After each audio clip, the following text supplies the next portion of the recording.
Hi guys, this is Vanik here. I think I've taken around 7 days to be back, but let's start back the sessions on Sales of Goods Act. The moment this lecture gets finished, you'll have total two more parts coming up by tomorrow. And after finishing that, your auction sale and this transfer of ownership will be taken up live. This week you'll be getting the entire SOGA, and from next week onwards, you may just make sure we'll be going with possibly Companies Act or your partnership. Let's start, guys. Transfer of ownership. In this topic, the criteria which we are learning is like when you're making a sale. When you're making a sale, we have understood in contract of sale that the criteria to determine a sale is property. That is transfer of property, which we call as transfer of ownership. So here, the topic head is transfer of ownership, where we are going to learn why it is important to transfer ownership, how is title determined, and the most important principle of Nemo det cod non habet. In this video, I'm focusing on a concept that is Nemo det cod non habet. अब ये क्या है और इसका application कैसे होगा, that is the entire session. I'm sure you'll love this. Bit more practical and interesting. Have some patience and write it down. Also, I'll be sharing with you a small PDF, guys, so you can copy it from that also. Let's start. ये कहता है नेमो डेट कॉन नॉन हैबिट. इसका base ये है, ये एक मैक्सिम है, एक एक नॉर्म है जो कहता है जिसके पास जो है वो वही बेच सकता है, उस जिसके पास जो नहीं है वो उसे बेच कैसे सकता है. कॉन्सेप्ट ये है, person can only transfer what he has. आप जिस चीज के ओनर हो उसी चीज को आप बेच सकते हो, उससे ज्यादा नहीं, उससे कम नहीं. आपके पास जो चीजें हैं गाइस, आप उसी को बेच सकते हो. जो चीजें आपके पास नहीं है, मतलब जिसकी आप ओनरशिप लेके नहीं बैठे हो, उसे आप कैसे बेच सकते हो. तो पहले तो एप्लीकेशन ये आएगा कि जिस चीज के you are owner, the goods for which you are the owner of the same, only such goods you can sell. Apart from that, the goods which you're not owner of, you can't sell it to anyone else. No one can transfer a better title to the goods than he himself possesses.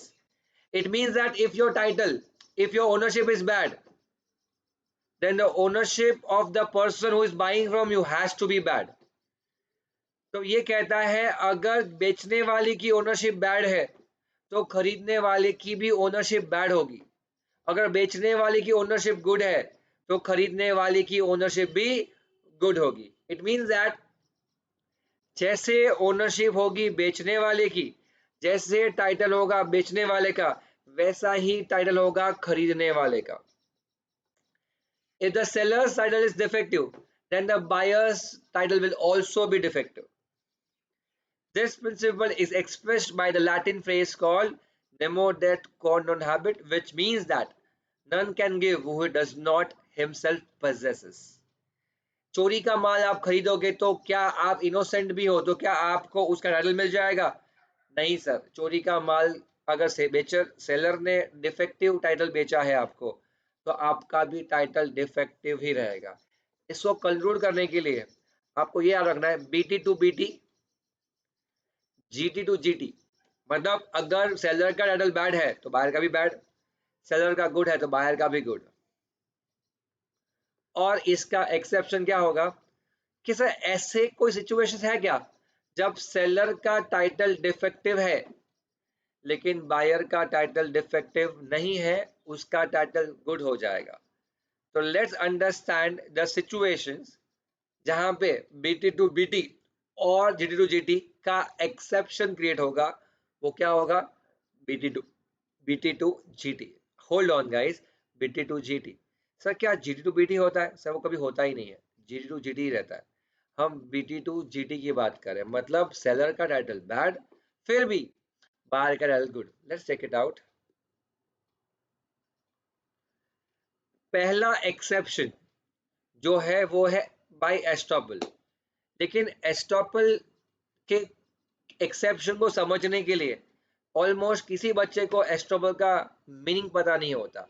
तो यहाँ पे मैंने सिर्फ एक content add किया है जहाँ पे आप एस्टॉपल का मीनिंग समझोगे, जस्ट फॉर योर रेफरेंस। आपको ना लिखना है ना उसे याद रखना है, ये तो आपका एस्टॉपल समझा रहा हूँ। क्या है ये meaning? Estoppel makes you liable for the promises made by you even if you are not liable legally. Estoppel makes you liable for promises made by you. आपने जो कमिटमेंट कर दी उसके लिए आप लायबल हो जाओगे, भले ही आप उसके लिए लीगली लायबल नहीं हो। Sir, if a person claims to be a partner in a front of a third party के सामने एक बंदा कहता है मैं भी पार्टनर हूं, लेकिन पेपर वर्क पे पार्टनरशिप डीड के हिसाब से वो पार्टनर नहीं था, और उसी वजह से थर्ड पार्टी ने कोई लायबिलिटी इनकर कर ली, मतलब third party has to receive some money from that part the other partner. तब ये कहता है कि इन दिस सिचुएशन भले ही वो बंदा एक्चुअल पार्टनर नहीं था, but he becomes liable by partner by estoppel. मतलब क्या? आप लायबल हो गए आपके प्रोमिसेस के लिए as a partner, although you are not a partner. ये हुआ एग्जाम्पल।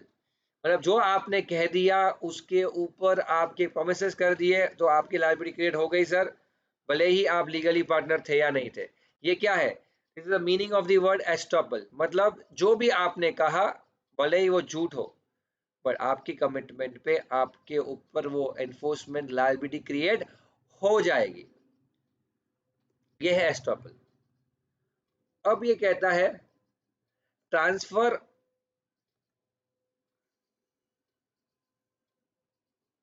सॉरी।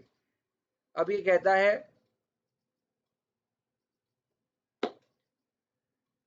इसका मीनिंग तो बहुत सिंपल है एस्टॉपल का। मैं आपको एग्जांपल से transfer of title by estoppel सिखाता हूं। अब सुनिएगा ध्यान से एग्जांपल को, आपको उसी से समझ में आएगा। नोट्स जो है इसके वो आपको मिल जाएंगे आपके पीडीएफ पे। Salman was the true owner of goods. Sohail, the seller, told the buyer, Mr. X, that the goods belongs to him. मतलब सलमान खान की कोई गुड्स है, जैसे कि समझो बाइक, अब वो सोहेल खान के पास है। उसने बायर को बताया कि गाड़ी मेरी है, ये बाइक मेरी है, मुझे बेचनी है। सलमान खान वहां पे बाजू में ही खड़े हैं, सोहेल के बाजू में, लेकिन सलमान खान ये बताते नहीं है कि नहीं गाड़ी तो मेरी है, सोहेल खान की नहीं है। Salman was present but remain silent. Mister x purchase the goods from Sohail. Mister x purchase the goods from Sohail. क्या अब सलमान खान खरीदने के बाद बोल सकते हैं कि तूने जो खरीदे हैं वो तेरे हो के नहीं सकते, क्योंकि तूने जिसे खरीदे हैं वो है सोहेल खान और वो उसका ओनर नहीं है, ओनर तो मैं हूं। लॉ बोलता है कि आपको मौका था वहां पे बोलने के लिए, क्या? कि मैं ओनर हूं, मत खरीदो, पर आपने बोला नहीं। मतलब आपने क्या नहीं बोला कि आप ओनर नहीं हो, लेकिन रियली तो आप ओनर हो। एस्टॉपल क्या कहता है? आपने जो करा वही सच माना जाएगा, भले लीगली जो भी हो। लीगली सलमान खान ओनर था, बट लॉ बोलता है कि भले ही सलमान खान ओनर था और मिस्टर एक्स ने सलमान खान से गाड़ी नहीं खरीदी, सोहेल खान से खरीदी है, और सोहेल खान कौन नहीं है? ओनर नहीं है, मतलब उसका टाइटल डिफेक्टिव है। भले ही टाइटल डिफेक्टिव हो, लेकिन सलमान खान के पास वहां पे मौका था ये बताने का कि ओनर में हूं। जब उसे ये नहीं बताया तो लॉ क्या बोलता है? तूने अगर नहीं बताया तो हम यही मानेंगे कि तू ओनर नहीं था, क्योंकि तू वहां पे खड़ा था। तो ये सिचुएशन में भले ही title of seller mister Sohel was not good, but title of buyer Mr. X is good। मतलब साफ है कि आप अगर गड़बड़ करना चाहते हो कि भाई सोहेल तू बेच दे, फिर सलमान वापस ले लेगा, क्योंकि title of buyer can not be good अगर seller title of seller is not good, ऐसा कह के अगर एक्स को आप उल्लू बनाना चाहोगे तो ऐसा नहीं हो पाएगा, क्योंकि लॉ ने बोला है कि अगर सलमान वहीं पे खड़ा है तो उसे वहां पे कहना चाहिए था कि भाई ओनर मैं हूँ, गाड़ी मत खरीद। आप ऐसा नहीं कहोगे तो लॉ क्या मान लेगा? बाय एस्टॉपल कि आप ओनर हो ही नहीं। This is quite interesting part, transfer of title by estoppel. आपको जो भी करना था तब मौका था सामने कहने के लिए, ना कह के आपने गलती कर दी। अब आप ये नहीं कह सकते कि आप ओनर थे। आता है number 2, exception number 2, BT2GT, bad title of seller but good title of buyer. कैसे? ये कहता है अगर सेल ऑफ गुड्स होते हैं by a mercantile agent, it gives a good title to the purchaser even in case where the agent acts beyond his authority, provided the following conditions are satisfied.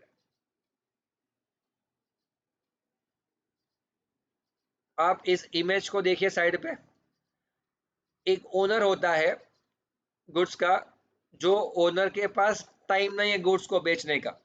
Owner ने क्या रखा? एक agent, जिसको हम कहते हैं मर्केंटाइल एजेंट, जिसके through वो बायर को माल बेचेगा। तो ओनर कौन है?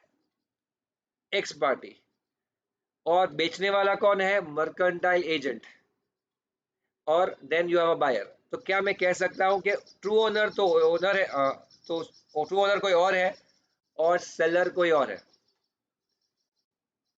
अब यहाँ पे क्या हो रहा है?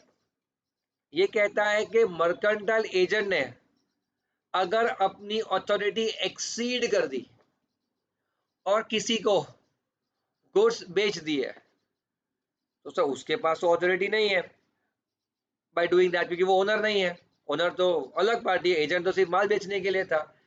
ये कहता है अगर ऐसा होता भी है, फिर भी फिर भी बायर को गुड टाइटल मिलेगा अगर agent is having possession of goods. Number 2, such possession is with the consent of owner, मतलब ओनर को पता है कि गुड्स किसके पास पड़े, एजेंट के पास पड़े। नंबर 3, वो जो गुड्स बेच रहा है वो ऑर्डिनरी कोर्स के गुड्स है, मतलब जो उसका रेगुलर बिजनेस है वो गुड्स है। और नंबर 4, परचेजर को ये पता ही नहीं है कि एजेंट अपनी ऑथोरिटी एक्सीड करके गुड्स को बेच रहा है। तो फिर परचेसर को क्या मिलेगा? गुड टाइटल मिलेगा, भले ही title of mercantile agent perfect नहीं है। सर आइए एक एग्जांपल समझते हैं। मान लीजिए मैं ओनर हूं, ठीक है?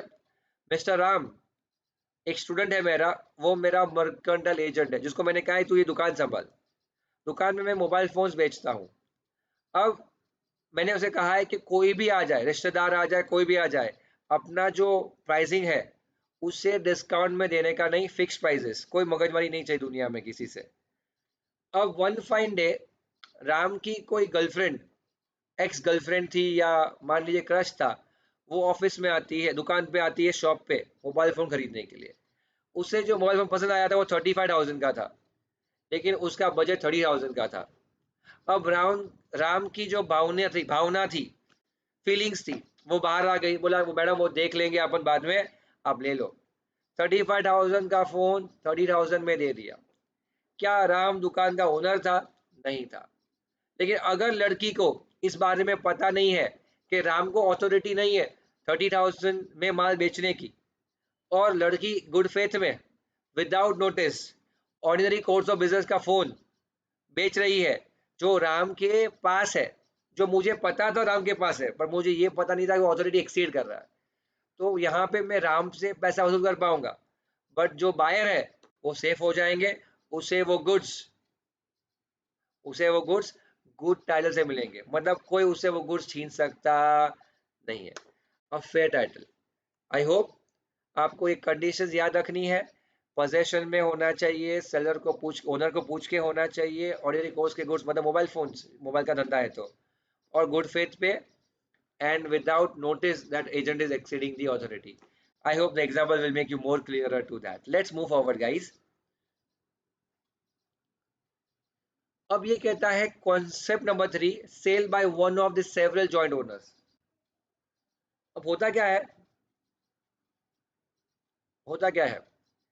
अलग अलग प्रकार के ओनर्स होते हैं, उसमें से एक प्रकार का नाम है जॉइंट ओनर्स। जॉइंट ओनर्स यानी कि एक ही गुड्स के मल्टीपल ओनर्स। एक एग्जांपल को मैं पहले फिगर आउट करता हूं।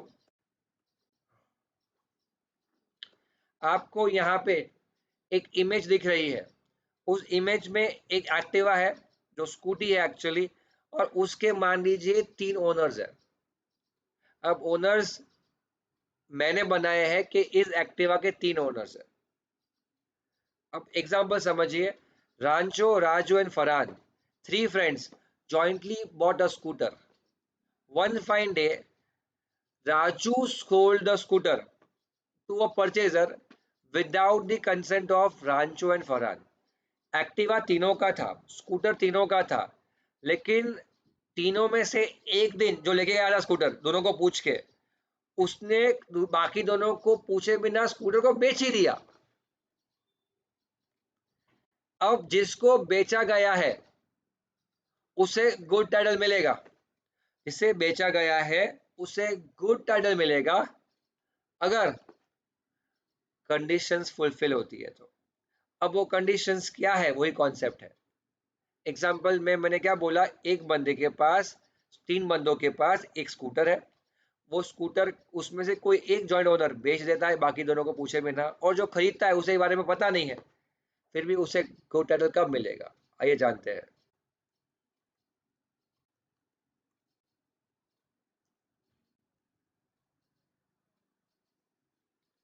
Condition number 1, he is in possession of goods with the consent of other joint owners. मतलब जब राजू के पास स्कूटर है तब रांचो और फरहान को ये पता तो था कि भाई राजू स्कूटर लेके कहीं घूमने गया है। Number 1, he acts in good faith, मतलब बायर को ये पता नहीं है कि कुछ गड़बड़ हो रही है। Purchaser was unaware that at the time of sale seller had no authority to sell, मतलब बायर को ये पता नहीं था कि राजू ने फरहान की और द अदर पर्सन उसकी परमिशन नहीं ली है बिफोर सेलिंग इट।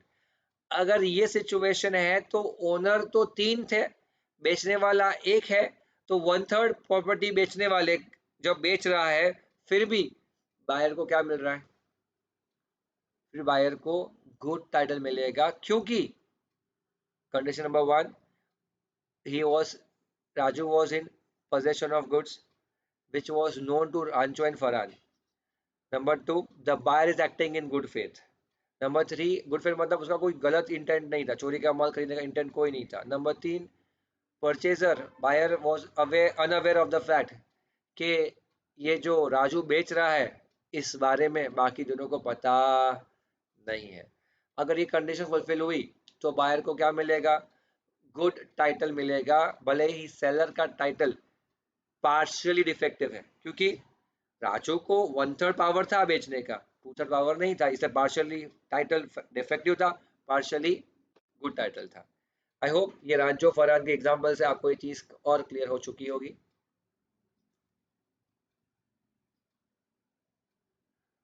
अब आता है point number 4, sale under a sale of goods obtain under avoidable agreement.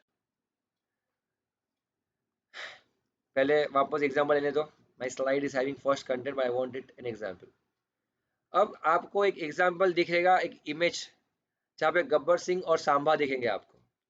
I wish it's becomes more helpful. देखो क्या लिखा है, मिस्टर एक Gabbar Singh threaten Samba and bought his property at a cheaper price. इसे हम कॉन्ट्रैक्ट एक्ट के हिसाब से कोर्शन कहते हैं, जहाँ पे कंसेंट फ्री नहीं होता है, और इस बेसिस पे क्या हो सकता है, इस बेसिस पे कॉन्ट्रैक्ट वॉइडेबल होगा। किसके लिए, गब्बर के लिए, सांबा के लिए, सांबा के लिए। It's avoidable contract. अब क्या होता है सुनो, as per Indian contract it is voidable at the option of Samba since his consent is not free।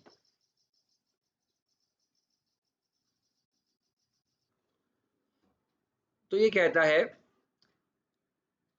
अगर गब्बर सिंह ने जो प्रॉपर्टी खरीदी सांबा से, सांबा चाहे तो कॉन्ट्रैक्ट को कैंसिल कर सकता है कोर्ट में जाकर, लेकिन before Samba applies to the court for cancellation of the contract, Gabbar Singh sells the property to a purchaser. Gabbar Singh ने वो जगह किसी परचेजर को बेच दी, who is acting in good faith, उसे पता भी नहीं है कि यहाँ पे title of Gabbar Singh is not good, क्योंकि उसने तो डरा धमका के प्रॉपर्टी खरीदी है। तो सांबा इस सिचुएशन के अंदर अगर गब्बर सिंह के बेचने से पहले कंप्लेन करेगा कोर्ट को तो शायद तक उसे अपनी जगह वापस मिल सकती है, लेकिन अगर उसने केस करने में लेट किया और तब तक गब्बर सिंह ने वो जगह किसी और को बेच दी, समझ लेना कि उसके बाद तो जिसने खरीदी गुड फेथ में विद नॉलेज ऑफ ऐसा कुछ इश्यूज, उसे टाइटल मिलेगा, उसे गुड टाइटल मिलेगा। और अब सांबा क्या कर पाएगा? सांबा सिर्फ पैसा ले पाएगा गब्बर सिंह से, जगह ले पाएगा नहीं, कि जगह तो किसी और की हो चुकी। अब आइए कंटेंट को देखते हैं। When a seller of the goods has obtained possession under a voidable contract or you can say agreement, but वो कॉन्ट्रैक्ट को कैंसिल नहीं किया गया है at the time of sale, contract को कैंसिल नहीं किया गया है, मतलब सांबा ने अभी तक कैंसिल नहीं किया है। The buyer obtains good title to the goods, buyer obtains good title to the goods provided he buys it in good faith and without notice। किस बारे में? कि गब्बर सिंह ने वो कॉन्ट्रैक्ट वॉइडेबल बेसिस पे किया था, थ्रेडन करके किया गया था। आई होप आपको ये कॉन्सेप्ट और इसका कंटेंट याद रखना इजी हो चुका होगा। गुड टाइटल गुड फेथ पता नहीं था तो वो मिल सकता है। कोई 50 सोचेगा sir how will you prove it, तो सब प्रूव करना तो लॉयर का काम है, हमारा काम है एविडेंस, मतलब एविडेंस गैदर करो, प्रूव करो। That is something what you do in court of law. Sale by seller in possession of goods after sale, अजीब कॉन्सेप्ट है। Sale by seller in possession of goods after sale, आइए देखते हैं। A second sale by the seller remaining possession of goods will give a good title to the goods to the buyer acting in good faith and without notice। इसको समझते हैं ऐसे, SB1B2, ठीक है। मेरी बात सुनिए। Example of buying a watch but then sell sold to फिरंगी। सुनो ध्यान से। मान लीजिए मेरी गर्लफ्रेंड के लिए मुझे एक वॉच खरीदनी थी। तब मैं कॉलेज सीए फाइनल में सपोज पढ़ाई कर रहा था। मैं एक जगह गया और मैंने उससे एक अच्छे रेट पे एक फर्स्ट कॉपी राडो की एक अच्छी वॉच खरीदी। उसका प्राइस अराउंड, ओरिजिनल वॉच का प्राइस अराउंड 1 लाख रुपीज था। I caught it at a copy rate of around 6,500 rupees. मैंने सेलर से कहा कि भाई I can't take this at home, लफड़ा है थोड़ा, but I will take it tomorrow morning for my girlfriend, ठीक है, I will pay you the money. मैंने वो खरीद ली, बट डिलीवरी कब लेगा? कल सुबह, क्योंकि मेरे को वो घर पे लेके जानी नहीं थी। आप समझ सकते हो क्यों। अब ये सिचुएशन के अंदर सेलर ने मुझे बेच तो दी, मैं B1 हूँ, फर्स्ट बायर, पर वो वॉच इसके पास है, सेलर के पास है। अब सेलर ने क्या किया, वो डिस्प्ले में ही रखा था, बोला कल सुबह पैक करूंगा, छोड़ टाइम नहीं है, बहुत कस्टमर्स थे। कुछ घंटों बाद जब मैं चला गया था, वहां पे एक फिरंगी आता है, एक फॉरेनर आता है, उसकी भी नजर उसी राडो वॉच पे पड़ी जो राडो वॉच मैंने देखी थी। अब फिरंगी ने तो पूछा कि इसका प्राइस क्या है, तो सेलर जो था वो होशियार था, उसे समझा ये तो साला फिरंगी ज्यादा दे सकता है। उसने क्या किया, बोला market price is 1 lakh, but we have a deal here, it's a first copy watch, so will be giving you at rupees 75,000 only, flat, only at rupees 25,000।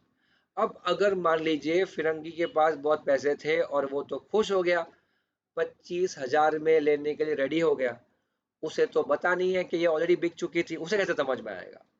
अब कॉन्सेप्ट तो यही कहता है कि फिरंगी को क्या यहाँ पे गुड टाइटल मिलेगा या नहीं मिलेगा।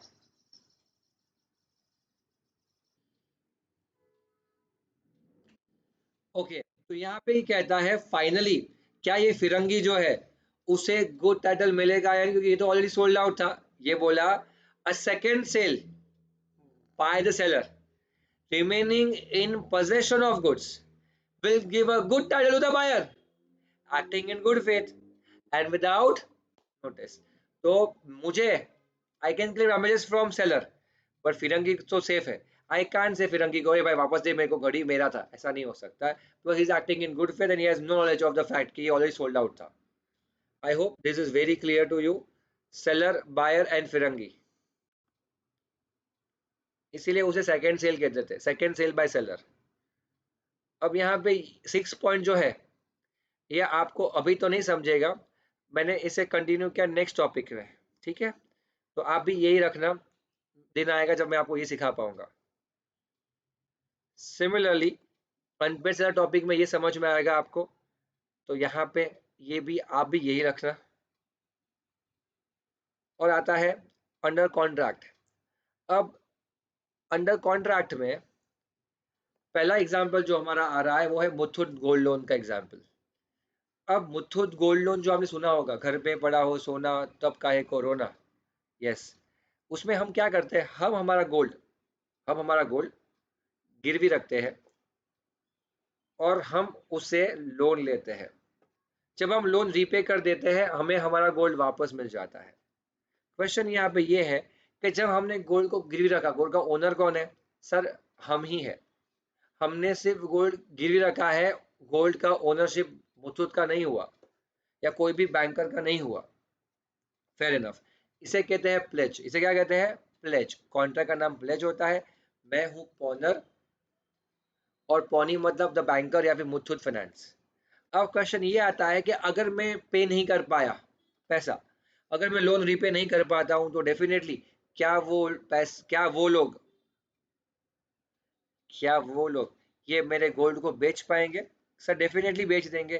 तो क्या वो ओनर है? सर नहीं, ओनर तो मैं हूं। तो यही कहता है कॉन्सेप्ट कि अगर अब पॉनी मतलब बैंकर, पॉनी मतलब मुथूट फाइनेंस में sale the goods if the pawnor मतलब मैं makes default of his dues, मेरा ड्यूज मैंने पे नहीं किया, the purchaser under such sale will get a good title. जिसने वो गोल्ड खरीदा उससे टाइटल कौन सा मिलेगा? गुड मिलेगा। भले ही यहाँ पे बैंकर जो है उसका टाइटल क्या था?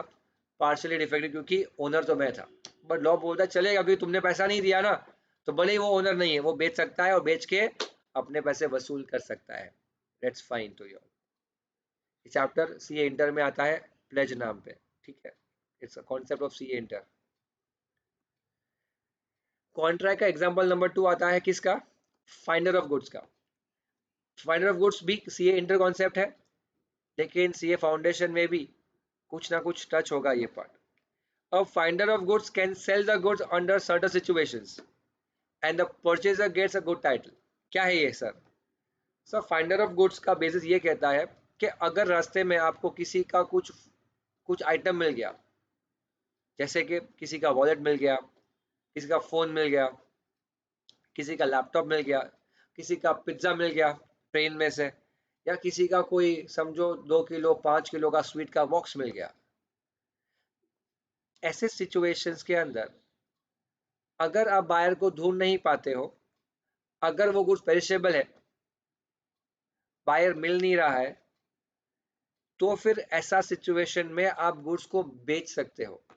हम ओनर नहीं है सर, हम तो फाइंडर है गुड्स, रास्ते में गुड्स मिले, हम ओनर नहीं है। लेकिन अगर ओनर नहीं मिल पाता है अंडर सर्टेन सिचुएशंस है, वो सिचुएशंस क्या है? एग्जांपल नंबर 1 पेरिशेबल गुड्स है, नहीं बेचते तो वो गुड्स खत्म हो जाते हैं, तो बेच पाते हैं। जहाँ पे आप ओनर को ढूंढ ही नहीं पाते हो तो आपने पैसा कमा लिया और फिर अगर ओनर मिलेगा आप उसे वापस कर दोगे। मतलब ये कि फाइंडर ऑफ गुड्स भी गुड्स को बेच सकता है भले ही वो ओनर नहीं है, और ओनर ना होने के बावजूद जब वो किसी को बेचता है तो जिसे बेचेगा उसे क्या मिलेगा? गुड टाइटल मिलेगा। फाइंडर ऑफ गुड्स चोर नहीं है सर, चोरी नहीं की, उसको चोरी नहीं की, उसको मिले हैं गुड्स। और सिचुएशन ऐसी जहाँ पे वो ओनर को ढूंढ नहीं पा रहा है, ओनर का कोई डेटा अवेलेबल नहीं है, तो क्या कर सकता है?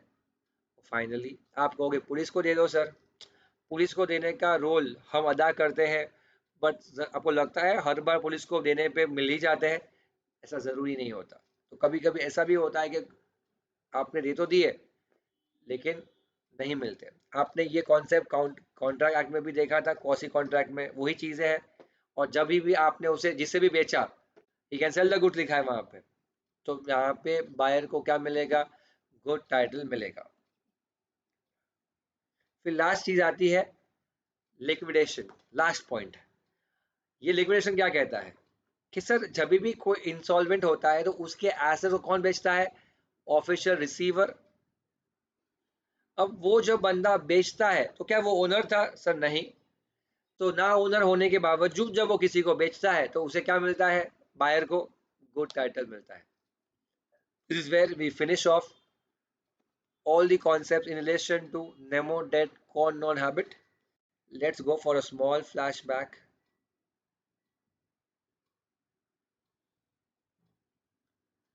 पहले मैंने सिर्फ क्या बोला कि नेमो डेट कॉर्नर हैबिट का मतलब क्या था कि जो भी ओनर है वो जब बेचेगा तो सामने भी गुड टाइटल होगा, बट अगर बेचने वाला टाइटल बैड है तो खरीदने वाले का टाइटल भी बैड ही होगा, मतलब उसको राइट्स नहीं मिलेंगे एज एन ओनर।